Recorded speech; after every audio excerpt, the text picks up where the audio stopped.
Hi friends, welcome to my channel. നമുക്കിന്നൊരു ചക്കലുവ ഉണ്ടാക്കി നോക്കിയാലോ. വളരെ എളുപ്പത്തിൽ എങ്ങനെ ഉണ്ടാക്കാമെന്ന് നമുക്ക് നോക്കാം. ഇതിനായിട്ട് കുറച്ച് ചക്കര കുരു കളഞ്ഞിട്ട് നമുക്ക് കുക്കറിലിട്ടിട്ടൊന്ന് ഒരു വിസിൽ അടിച്ചെടുക്കാം. നമ്മുടെ ചക്ക ഇപ്പോൾ വെന്ത് വന്നിട്ടുണ്ട്. കുറച്ച് ശർക്കര എടുത്തിട്ടുണ്ട് കേട്ടോ. ശർക്കര കറക്റ്റ് കൺസിസ്റ്റൻസി പറയാൻ പറ്റില്ല. എന്താണെന്ന് വെച്ച് കഴിഞ്ഞാൽ ചക്കര മധുരത്തിനനുസരിച്ചാണ് നമ്മളിതിൽ ശർക്കര പാനിയാക്കിയിട്ട് അരിച്ചിട്ട് ഒഴിക്കേണ്ടത്. അത് ഓരോ ചക്കയ്ക്കും ടേസ്റ്റ് വ്യത്യാസമായിരിക്കും. ടേസ്റ്റിനനുസരിച്ച് ഇതിൽ ശർക്കര ചേർത്ത് കൊടുത്താൽ മതി കേട്ടോ.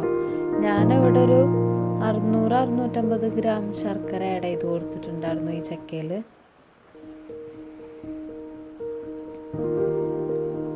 നമുക്ക് നല്ല പോലെ ഒന്ന് മിക്സ് ചെയ്തിട്ട് നമ്മുടെ ചക്ക വരട്ടാൻ തുടങ്ങാം.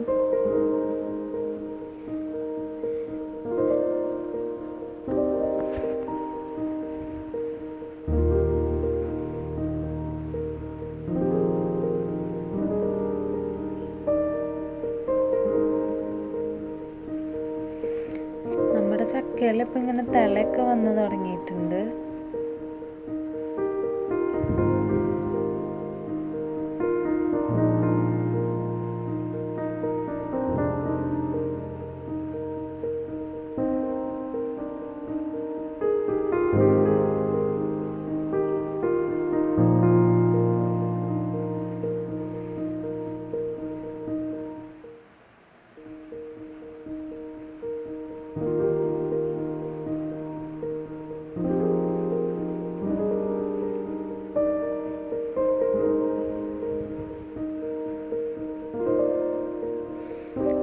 നമ്മുടെ ചക്കയിൽ ഇപ്പോൾ വെള്ളമൊക്കെ ഡ്രൈ ആയി തുടങ്ങിയിട്ടുണ്ട് ഏകദേശം.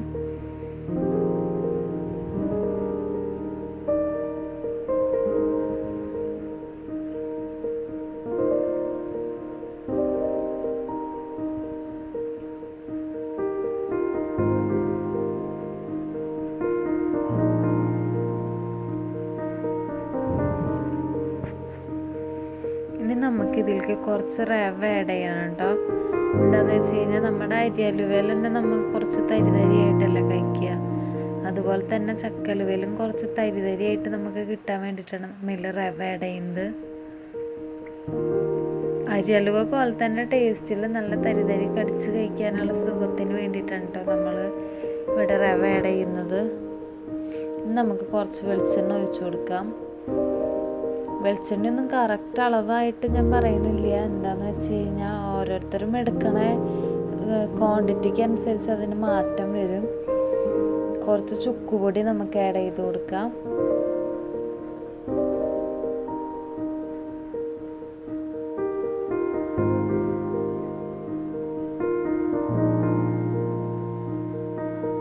കുറച്ച് ഏലക്കായ നമുക്ക് ഇതിലേക്ക് ആഡ് ചെയ്ത് കൊടുക്കാം. എന്നിട്ട് നമുക്ക് നല്ലപോലെ വീണ്ടും മിക്സ് ചെയ്തെടുക്കാം. നല്ലപോലെ മിക്സ് ചെയ്തെടുത്തിട്ടുണ്ട്. ഇനി നല്ലൊരു ഫ്ലേവറിന് വേണ്ടിയിട്ട് നമ്മൾ 2-3 സ്പൂൺ നെയ്യാണ് കേട്ടോ ഒഴിച്ചു കൊടുക്കുന്നത്. പശു നെയ്യാണ് നമ്മൾ ഇതിലേക്ക് ഒഴിച്ചു കൊടുക്കുന്നത്. നല്ലൊരു ഫ്ലേവർ കിട്ടാൻ വേണ്ടി മാത്രം കേട്ടോ നമ്മൾ നെയ്യ് ആഡ് ചെയ്യുന്നത്.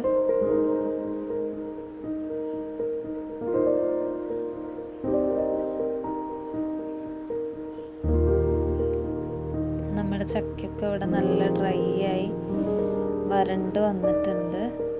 അലുവ പരുവത്തിൽ തന്നെ ആയിട്ടുണ്ട്. നമുക്കിനി ഇതൊരു കിണ്ണത്തിലേക്ക് പരത്തിയെടുക്കാം.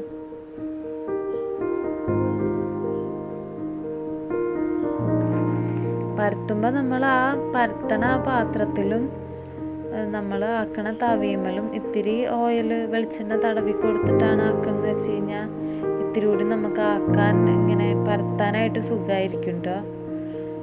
നമുക്ക് അടർത്തിയെടുക്കാനും സുഖമായിരിക്കും.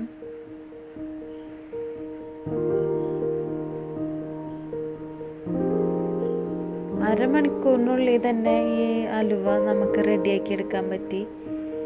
അപ്പോൾ നാളികേരമൊന്നും ഇല്ലാത്തതുകൊണ്ട് നമുക്ക് നാളികേരപ്പാലൊന്നും ആഡ് ചെയ്യാത്തതുകൊണ്ട് കുറച്ച് ദിവസം നമുക്ക് വെക്കുകയും ചെയ്യാം. കേടാവില്ല പെട്ടെന്ന് തന്നെ.